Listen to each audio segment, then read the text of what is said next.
Dans cette vidéo, nous allons vous présenter quelques idées concernant la complexité des algorithmes. On va partir d'un exemple, on va essayer de tripatouiller cet exemple pour essayer de voir ce qu'il a dans le ventre, essayer de compter le nombre d'opérations qu'il va faire pour réaliser quelque chose.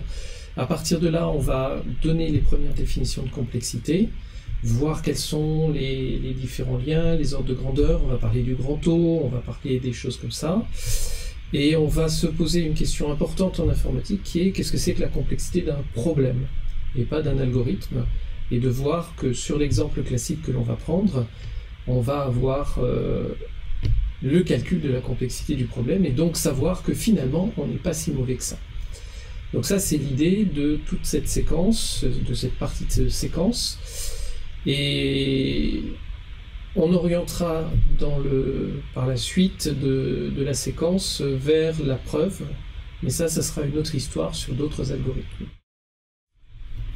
L'exemple que nous allons prendre est un exemple, vous allez me dire, encore celui-là, mais bon, c'est le plus simple que je connaisse, et celui qui est suffisamment riche pour parler de schéma algorithmique. Donc c'est pour ça que ça m'intéresse comme exemple, c'est le calcul de la puissance. Calculer x puissance n par exemple, lorsqu'on a l'opérateur multiplié à sa disposition. Alors on le voit bien, ça c'est facile à calculer, hein, c'est x fois x fois x fois x, le tout n fois. Hein, et donc ce qui va nous intéresser, c'est de regarder comment je peux calculer ça. Donc je me retrouve à faire effectivement x fois x fois x n fois. Et donc la question qui va être intéressante, c'est comment est-ce que je peux réaliser cette opération. Alors c'est assez facile, hein. Vous avez tous dans l'idée, vous avez tous fait de la programmation, et donc c'est assez facile de se dire, ah ben c'est simple, si je veux faire les n fois les n opérations, il suffit que j'accumule le résultat et que je construise mon algorithme avec une accumulation dans une variable pour calculer. Donc ça c'est facile, l'algorithme le plus simple que l'on puisse imaginer, c'est faire un for.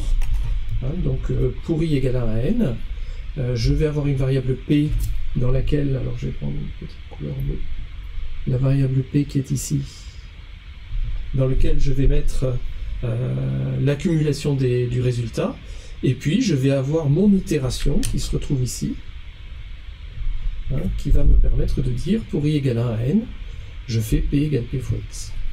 Donc ça c'est assez clair, c'est assez facile à faire, on comprend bien. Alors c'est pas la seule façon d'exprimer cet algorithme, on aurait pu aussi l'exprimer avec des conditions tant que, avec un certain nombre d'autres opérateurs. Donc je vous mets la deuxième version avec un while. Dans ce cas-là, je vais avoir besoin d'un indice qui me permet de dire quelle est la quantité qui a été accumulée dans la variable p. Donc cet indice, c'est l'indice i qui est ici, et qui me sert de condition d'arrêt. Tant que i est inférieur ou égal à n, je fais p égale p fois x. Et j'initialise évidemment par par 1, qui est l'élément neutre de l'opérateur étoile, étoile. Donc ces deux versions, c'est la même version d'un algorithme itératif, qui peut s'exprimer encore d'une troisième façon de manière itérative, mais cette fois-ci sur un schéma récursif, dans lequel on va dire, ben voilà, pour calculer x puissance n, je peux calculer x puissance n moins 1, et le multiplier par x pour me donner x puissance n. Donc ici, la relation, c'est x puissance n égale x puissance n moins 1 fois x. Donc je me retrouve ici avec un truc qui est assez sympa, sauf que j'ai plus ma variable d'accumulation. Donc là, j'ai fait disparaître le p, et sauf que le p, en fait, il est caché dans le schéma récursif, c'est-à-dire que l'accumulation se fait grâce à la pile des appels récursifs. Donc ça, c'est un algorithme simple. Vous en avez plein d'autres, des itérations que vous pouvez utiliser avec vos élèves, qu'il s'agisse de faire des sommes, qu'il s'agisse de faire ce genre de choses. Vous avez ce genre de choses qui apparaît. Donc ce schéma, c'est sans doute le schéma le plus simple d'une itération. Ici, le nombre d'itérations que vous faites est fixé. Alors maintenant, je vais me replacer dans un contexte un peu plus général et voir qu'est-ce que je peux dire sur ce type d'algorithme. Donc remettons-nous dans le cadre général. À la base, on avait vu qu'il y avait un problème avec les données, donc c'est un problème de traitement de données. Derrière, je vais utiliser des algorithmes, couplés à des structures de données évidemment, que je vais transformer après en programme. Je fais une transposition dans un programme avec des données, que je vais pouvoir exécuter sur une machine, et à la fin, j'obtiens mon résultat. Donc ça, c'est ce qu'on a vu à la séquence précédente. Maintenant, la question qui va se poser, c'est, quand je vais faire un calcul, je vais utiliser une machine, et quand j'ai le terme utilisation d'une machine, ça sous-entend que je vais consommer de la ressource sur la machine. Cette consommation de ressources, on peut la voir comme ça peut être du temps de calcul, ça peut être de l'espace mémoire, ça peut être du réseau, si vous avez des communications. Mais donc, en gros, j'utilise de la ressource physique. J'utilise de l'énergie. Si on était un physicien, on pourrait se poser la question, voilà, j'ai envie de faire monter un poids de l'altitude 0 à l'altitude 1000, quelle est la quantité d'énergie ou de travail qu'il faut que je fournisse pour arriver à amener le poids de 1 kg par exemple à l'altitude 1000. Donc c'est exactement la même chose ici, c'est-à-dire que les ressources, c'est ce qui va être à votre disposition pour réaliser un calcul. Alors dans l'informatique ultra moderne, il y a des liens très forts entre la notion d'énergie et la notion de calcul. Donc on pourra retrouver ça dans les ouvertures à la fin du cours, mais c'est déjà beaucoup plus avancé, le lien entre physique, énergie et informatique. Néanmoins, on a des ressources et c'est ça qui est important. Et la question qui se pose, c'est est-ce que je vais avoir suffisamment de ressources pour réaliser mon calcul? Donc ça, c'est une question importante. Est-ce que ça va me prendre beaucoup d'énergie, pas beaucoup d'énergie, de l'espace mémoire, pas de l'espace mémoire? Et on sera confronté à cette question dans toute l'informatique, dans tout ce qu'on va faire en informatique. Alors, pour faire ça, qu'est-ce que j'ai à ma disposition? J'ai le problème, je commence à avoir des schémas algorithmiques, donc je commence à avoir des algorithmes, j'ai des données, et donc ce que je vais essayer de faire, c'est de voir quel est le lien entre les données qui sont là et les ressources qui sont utilisées, ou qui seront utilisées. Alors attention, ça va traverser plein de choses.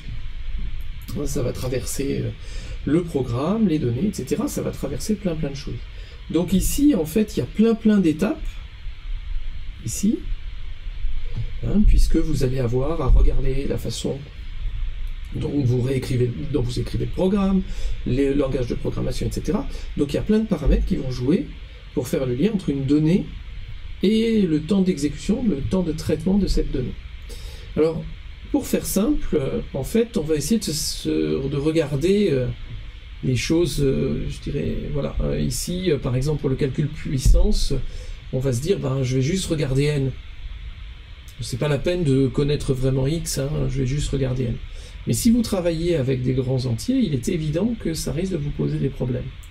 Donc,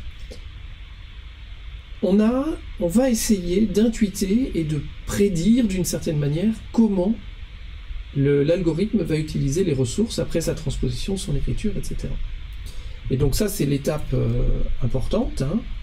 Est-ce que je peux construire un prédicteur de coût qui, à partir d'un algorithme D, d'un algorithme A et d'une donnée D, me permet de dire la quantité de ressources qui sera utilisée par l'exécution de l'algorithme A? Alors évidemment, ça comprendrait l'exécution de l'algorithme qui a été programmé dans un langage de programmation, qui a été rendu exécutable sur une machine donnée, avec des ressources fixées, et donc il y a tout ça qui est derrière. Donc j'essaye de construire un prédicteur de temps d'exécution, du temps d'utilisation de la mémoire, etc. Évidemment, ça va être à la louche. On se rend bien compte qu'on n'est pas capable d'appréhender toute la chaîne d'un seul coup, mais l'idée c'est d'avoir un ordre de grandeur, une façon dont ça va évoluer. Si vous avez par exemple un problème de voyageur de commerce, où vous voulez avoir